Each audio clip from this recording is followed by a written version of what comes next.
Do you think self-love comes easily to you? No, I think I've struggled a lot with self-love, like, in the past, but also today.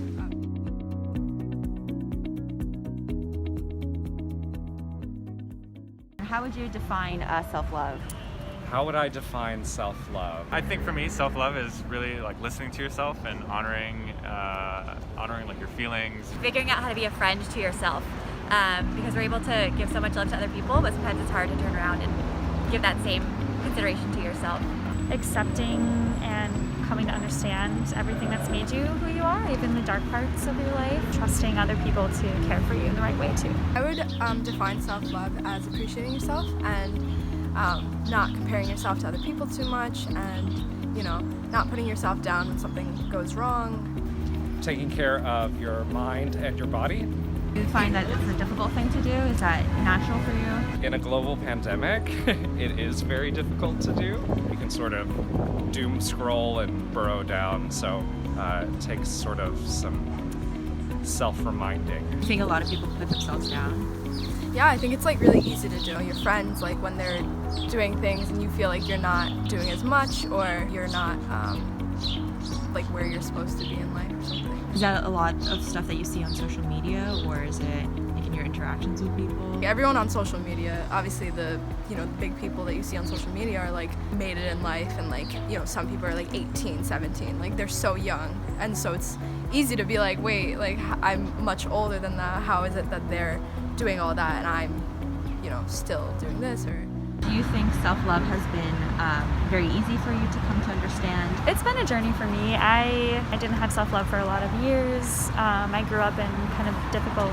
situation, and it's taken me a lot of time to like understand myself and why I am the way I am. But after doing that, it's much easier to love and care for myself. How did you begin to realize that that was something you needed? It's a good question. I started therapy, which was really useful. I think I was kind of realizing that I was going down the same path with like relationships like multiple times and seeing patterns form, and I realized like maybe there's something I need to dig into here. Maybe there's a me problem here. So, I realized that because I wasn't loving myself, I was pushing other people away.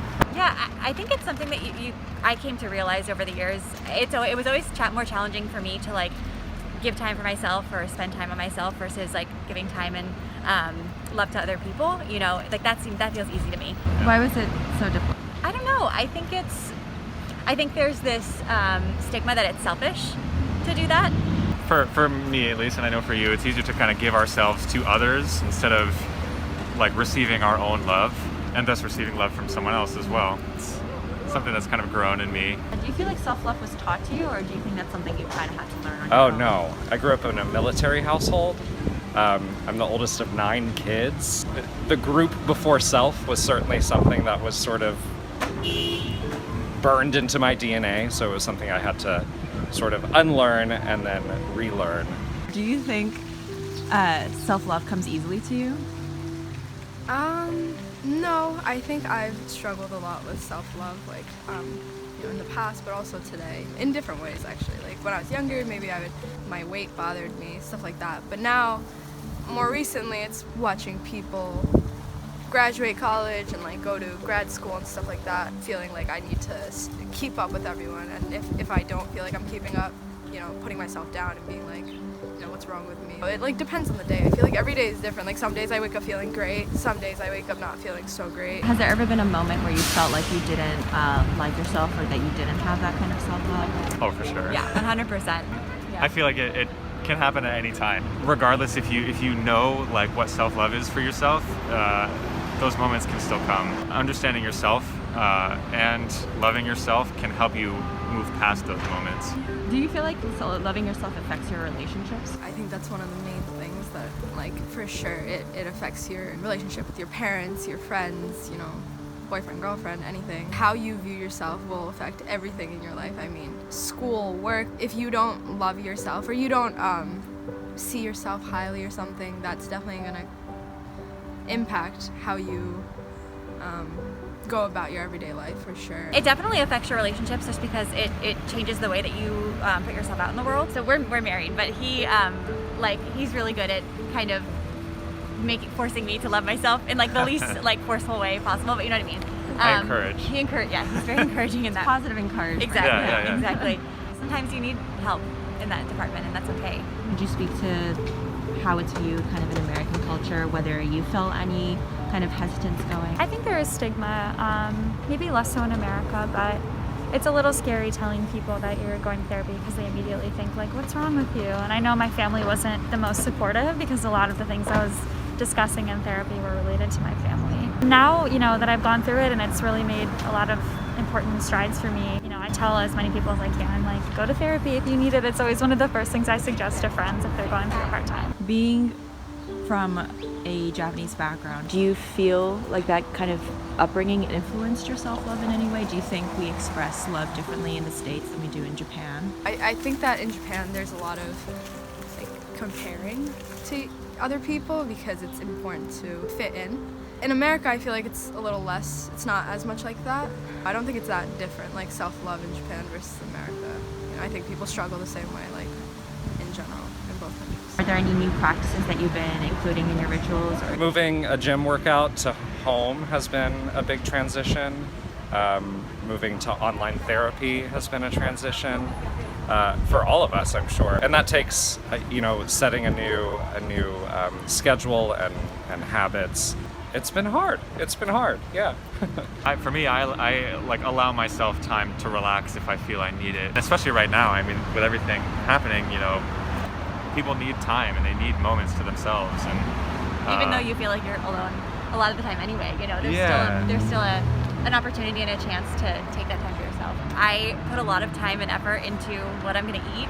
And I love food so much, and I've kind of always been like that, putting like good things in my body and feeling good about it and feeling good just physically because of that. what are some of like physical ways you love yourself?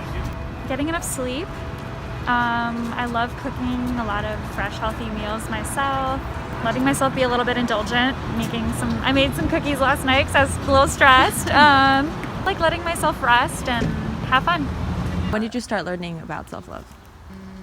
I don't think I have learned self-love yet, to be honest with you. So I don't really know how to respond. Yo, this is such a hard topic. This is like my worst thing I could talk about. I think it's something that everyone needs to define themselves, or there are different ways to achieve self-love. I don't know if I found what helps me love myself the most, and I think that's something your whole life you're searching for.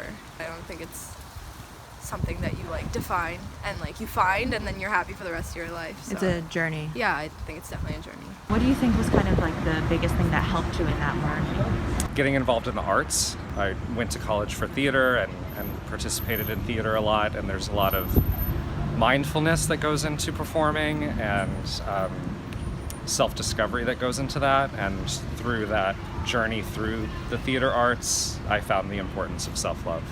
Now that you know more about yourself, or you've come to understand who you genuinely are, has it changed you in any way? I don't know. What about you? I feel like I'm more open to change in my life, and just the nature of the world is that change is happening constantly, and it's easier to kind of accept that when you love yourself and when you know who you are within the world. For me, finding passions and things really helped me understand myself as a person and as a whole. From there, I feel like I was able to kind of love myself more because I was putting more love out into the world. It comes back kind of like a boomerang to you, and it's just kind of learning how to receive it. Do you have any advice for anyone who's trying to start out on this journey of self-love and is finding it difficult? I think finding something that you love to do that gives you sort of a reason to wake up in the morning is the best way to realize the importance of self-love and taking care of yourself. Finding a passion is a good place to start. Don't invalidate your feelings, honor them, and have that be your starting point. This is how I feel about whatever, and then you go from there. It's okay to lean on other people while you're trying to figure yourself out. If you have people around you and you can lean on them, then go for it. Just because you're leaning on someone else doesn't mean that it takes away from your self-love journey. I think it just adds to it. Everyone's deserving of self-love, and even if you've not had the right relationships that have shown you that, it doesn't mean that you're not worthy.